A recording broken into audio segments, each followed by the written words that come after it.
So I made $61,543, probably honestly closer to $70,000 or $80,000 at this point, just sending some Instagram DMs.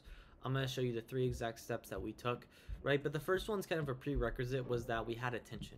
So in this day and age, you need to understand something before we get into the rest, is that, don't mind my dog, by the way, freaking barking, but attention is everything in the world we live in today, right? Getting eyeballs, getting views, hence why I'm even posting YouTube videos and why you should be posting content as well. Any business that you see running, anything, coaching, right? Drop shipping, e-commerce, I mean, we'll say e-commerce, right? SaaS, brick and mortar, they all have attention one way or another.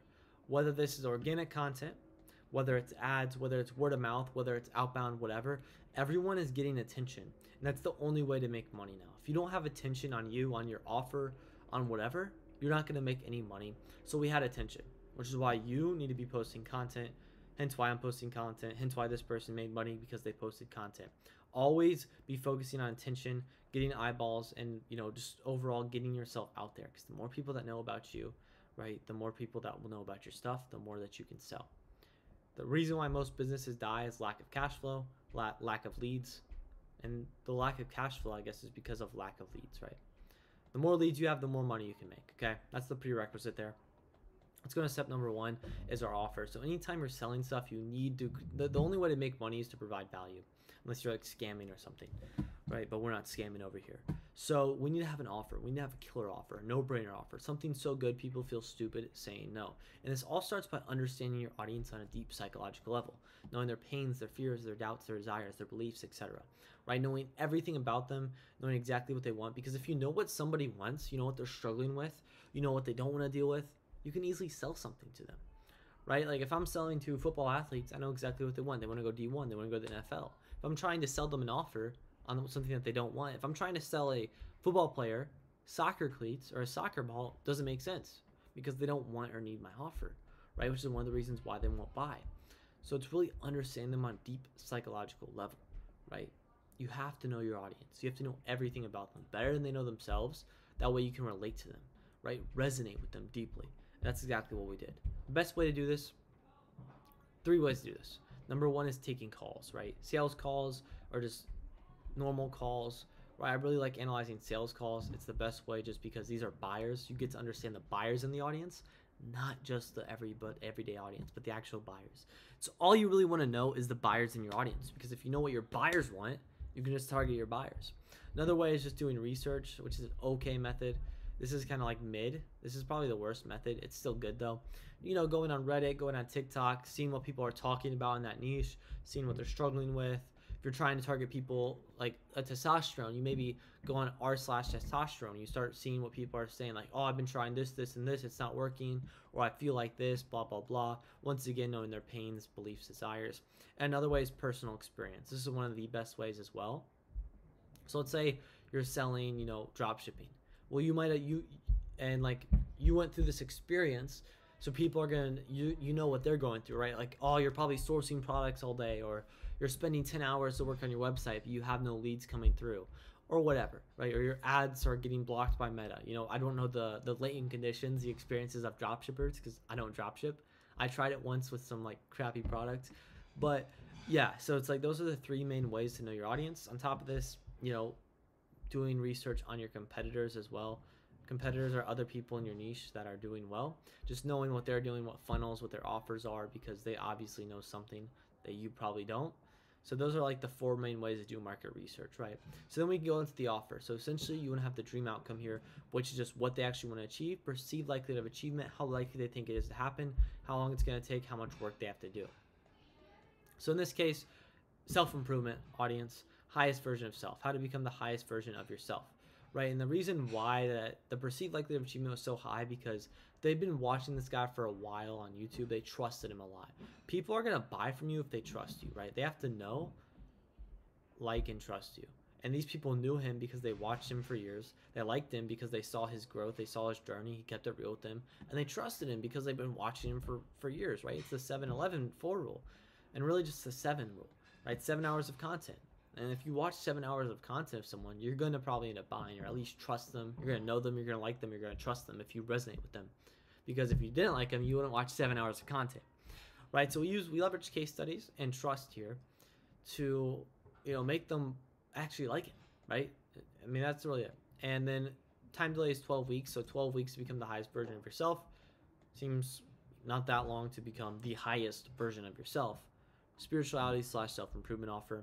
And then the effort and sacrifice seems low because we just gave them all the material that they needed, right? So it's like, we'll show you how to do this, we'll show you how to do that. We made it just seem extremely easy because humans want these things to be these things. They want them to be new because they never failed at it before. They want it to be easy because we all want stuff to be easy. And we want it to be safe, right? We don't want to, we're very risk adverse. We would rather not lose $50 than gain $50. So it's like, it's this little experiment here. You might know what it is, but people would be willing to walk 2 miles to go pick up $20 they dropped, right? If they dropped $20 back here, they'd be willing to go and grab that $20, but they wouldn't be willing to walk 2 miles to get $20. It's the same exact thing. It's the same exact thing, but because we're risk adverse, right? Because, you know, we just hate losing, right? We want stuff that's safe. We'd rather have like a guaranteed $100 than a risk 1,000, right? We just want stuff that's safe. And then like big as well. Like then we want big stuff, which comes from the dream outcome, right? New, easy, safe, big. And essentially we're selling $297 for lifetime access, which is pretty big in and of itself. And we're giving them weekly calls, 300 plus course modules, and a community. These were like more or less the deliverables of the set offer, right? So we had the offer because we understood the audience. We made them something so good, and we had attention. People knew, like, and trusted him. And we also leveraged psychology. So we had a couple different psychological principles running of scarcity and urgency. So first of all, we gave them no access to actually join for a couple weeks. Before, it was just a link in bio. Took that out, and we gave them no access for a couple weeks, and people were freaking out, bro. They were DMing him. They were going crazy. They were like, yo, like, where is it at? Where's it at? Where's it at? Going through all of his story highlights, his hundreds of story highlights to try to find the link, because we want what we can't have, right? That's why people buy like Rolexes, Lambos, whatever, kind of like status, just because a lot of people don't have them. And we just go crazy over stuff we can't have. That's why it's like whenever clothing brands do drops, they completely sell out because it's scarce, right? It's only this time you can get it. On top of that, we had spots, right? And this also goes into urgency as well with the spots as well. And this kind of honestly goes in with everything, right? Because we opened it up, and essentially what we were doing was we were telling people in the VSL, and which I'm about to break down the offer, but the funnel, but we were kind of like having limited spots, in the fact of, right, telling them that there's only X amount of spots left. Why should we let you have one? Also on the stories, we're promoting, yo, you know, I might shut this down. Look how many people are joining. So we also leverage social proof as well. I forgot.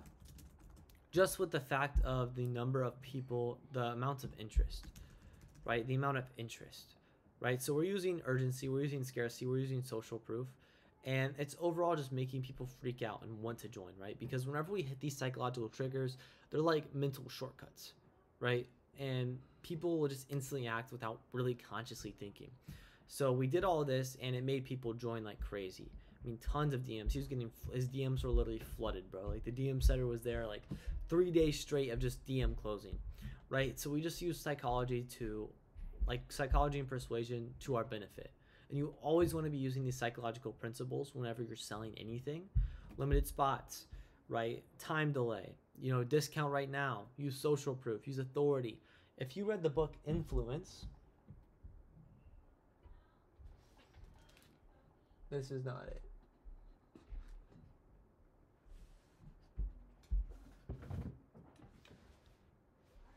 The book Influence is down there, and I just use a ton of psychological principles from there to have cognitive biases and shortcuts.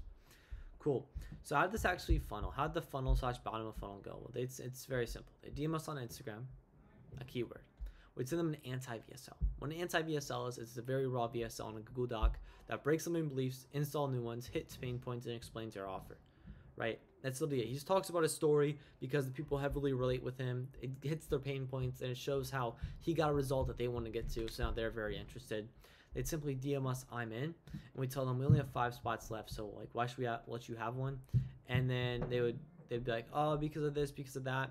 And then it could go a couple different ways. We'd send them the payment link. They would either just join, right? Or they wouldn't. And if they didn't join, two things would happen, right? We'd either DM them and they would respond saying no bread, they don't have enough for it, or they would just ghost.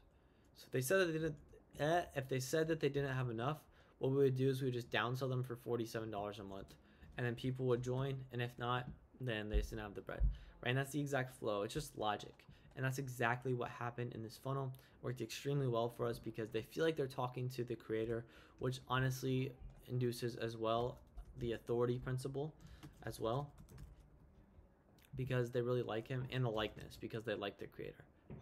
So we're just inducing all different types of psychological biases. But that's essentially how we made a little over $61,543 with Instagram DMs. See you guys in the next one.